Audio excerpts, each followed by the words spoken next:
il est nécessaire de bien vous informer avant de créer une boutique en ligne. Par conséquent, je vous apporte 10 choses que vous devez savoir pour lancer votre e-commerce. Cette vidéo sera en forme de questions et réponses. 1. Je veux vendre sur Internet, que dois-je faire? C'est quoi le e-commerce? Qu'est-ce qu'un magasin virtuel? Un magasin virtuel, une boutique en ligne ou un e-commerce n'est rien d'autre qu'un site qui vous permet de vendre des produits ou des services sur Internet. E-commerce est l'abréviation en anglais du terme commerce électronique, autrement dit, toute transaction commerciale effectuée sur Internet. Le client accède à la boutique par le biais d'un appareil électronique, ordinateur, smartphone, tablette, entre autres, n'importe où et à n'importe quel moment de la journée, choisit le produit, effectue le paiement par carte de crédit, PayPal ou dépôt bancaire et reçoit à la maison, dans un délai déterminé, le produit acheté. 2. Quel type de connaissances informatiques devrais-je posséder pour administrer un e-commerce? À qui faire appel pour créer et administrer la boutique? Il n'est pas nécessaire de devenir un codeur ou un expert en informatique pour ouvrir une boutique en ligne. La gestion d'un e-commerce se fait de façon très simple. Il ne nécessite pas de connaissances avancées en informatique ou n'importe quelle connaissance en programmation pour gérer un e-commerce. Dans un premier temps, vous pouvez vous en occuper vous-même, car l'engagement d'un professionnel exclusivement pour cela dépendra de la taille de votre entreprise et de vos objectifs sur Internet, afin qu'il réponde parfaitement à vos besoins. 3. Comment se fait l'enregistrement des produits? Qui procède à l'enregistrement? Il n'y a pas de secret, toute l'administration de la boutique virtuelle est assurée par le e-commerçant. Vous n'avez pas besoin de connaissances informatiques avancées, car le panneau de contrôle de la boutique virtuelle est facile d'accès, simple et pratique. Le processus est identique à celui du magasin physique, mais le commerçant a l'avantage d'avoir un système pratique pour gérer les produits, après tout, c'est vous qui les enregistrez. Classant les catégories ou sous-catégories, les couleurs, modèles, marques, poids, etc. Au moment de l'enregistrement, vous saisissez une description, le prix de votre produit et sélectionnez la quantité de photos et de vidéos nécessaires. Consacrez du temps aux photos. En effet, des photos de qualité sont essentielles, parce que c'est le point d'attention le plus important pour le client. C'est comme si vous vendiez des photos. Présenter un environnement organisé et agréable à naviguer peut conquérir la confiance des clients dès le départ.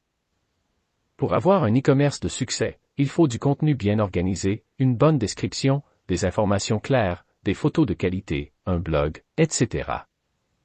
4. J'ai un magasin physique et je veux avoir mon stock intégré avec le stock du magasin virtuel. Est-ce possible?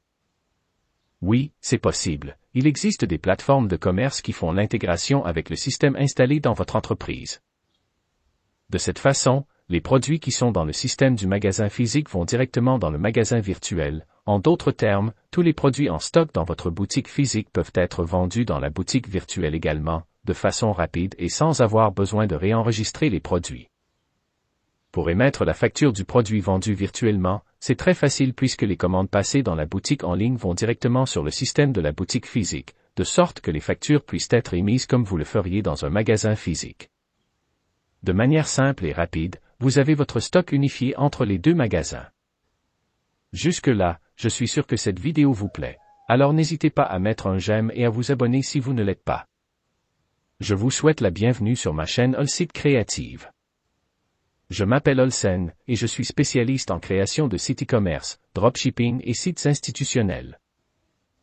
Maintenant, passons aux 5e question. Quels sont les modes de paiement que je peux proposer dans ma boutique en ligne? Comment recevoir l'argent?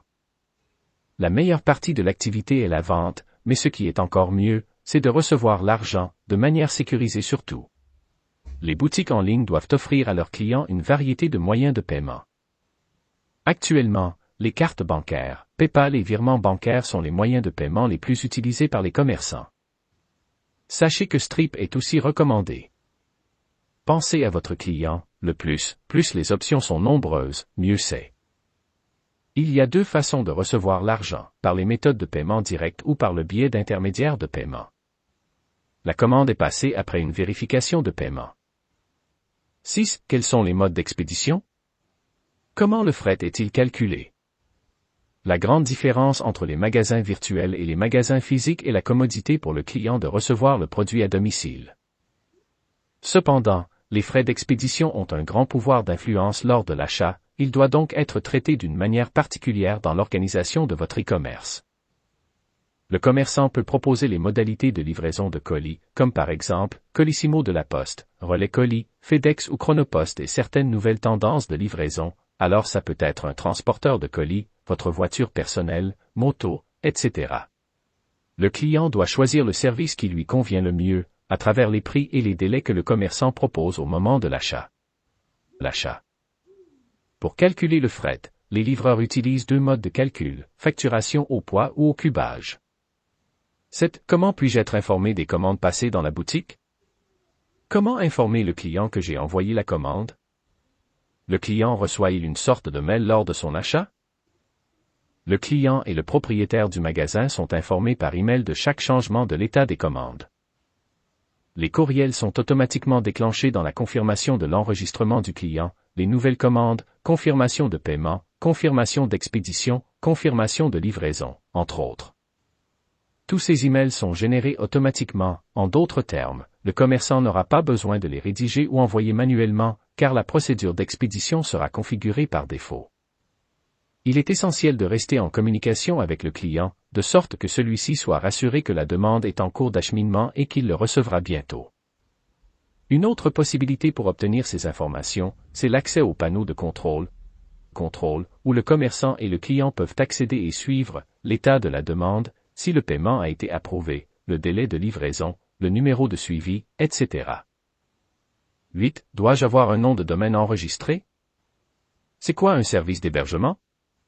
Tout d'abord, il convient de comprendre ce qu'est un nom de domaine. Le domaine est un nom qui sert à localiser et à identifier votre entreprise sur Internet, c'est la base de toute votre identification professionnelle. Il est composé d'un nom et d'une extension, par exemple, nomdelaboutique.com ou www. Nomdelaboutique.com. .com est l'extension du nom de domaine de votre boutique. Il faut savoir que l'extension la plus utilisée dans le monde est le .com, c'est ce dont le client se souviendra plus facilement. Alors, la première étape est d'accéder à hostinger.com et de vérifier si le nom de domaine que vous souhaitez enregistrer est disponible, le nom de votre boutique, par exemple.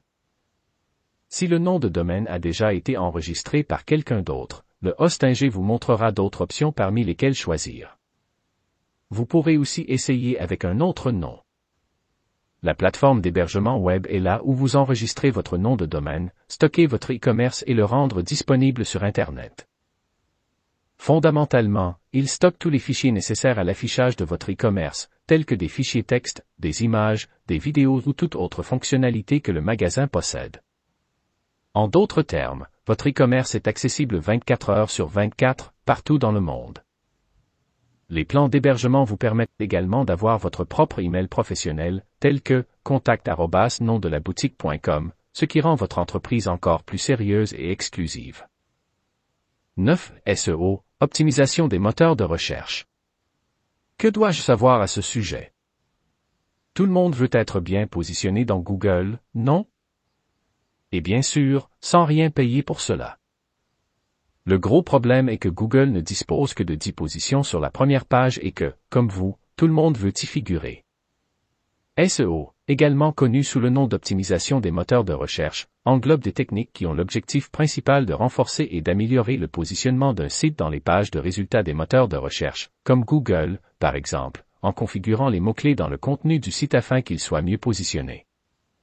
Il est très important d'optimiser le positionnement de votre boutique pour montrer une plus grande crédibilité, attirer de nouveaux clients, fidéliser ceux qui sont déjà conquis tout en augmentant la rentabilité de votre business. Un bon positionnement dépend de la pertinence du site, cette pertinence est définie par des algorithmes, des URL clairs et optimisés, le bon sens dans la création du site, l'utilisation des standards du web, les mots-clés dans le contenu du site, des titres de page rationnels, l'utilisation correcte des balises HTML, les liens amicaux, et d'autres caractéristiques qui aident l'optimisation et le meilleur classement de la boutique virtuelle dans les moteurs de recherche. J'ai mis le lien d'un formulaire de budget dans la description, remplis-le si vous voulez faire le budget de votre site e-commerce. Comme ça je rentrerai en contact avec vous pour vous montrer les étapes à suivre. 10. Que dois-je faire après avoir mis en place ma boutique en ligne? Comment puis-je contrôler les visites? Que dois-je savoir sur Google Analytics? Après la mise en ligne de votre e-commerce, vous devez mesurer constamment les données de navigation et l'interaction des utilisateurs afin de comprendre et d'optimiser votre boutique en vue d'obtenir un meilleur rendement et d'utiliser ces informations pour prendre des décisions futures. Pour mesurer ces données, gratuitement, vous pouvez utiliser l'outil d'analyse web de Google, un outil facile à utiliser et très efficace. Il est possible de surveiller et de suivre l'accès et le comportement des gens dans votre e-commerce, qui viennent des réseaux sociaux, du blog, etc. Avec ces informations, il est beaucoup plus facile de comprendre ce qui se passe, de planifier des promotions et même de développer de nouveaux produits en fonction des recherches des utilisateurs.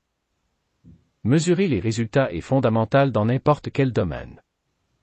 Ainsi, contrôlez le nombre de visites sur votre site, les pages les plus consultées, le temps moyen passé, les produits les plus consultés, les termes les plus recherchés par les utilisateurs, bref, toutes ces informations peuvent vous aider à bien gérer votre entreprise. Maintenant dites-moi, vous avez aimé cette vidéo? Abonnez-vous, faites-moi tout savoir en commentaire. Au revoir et à bientôt.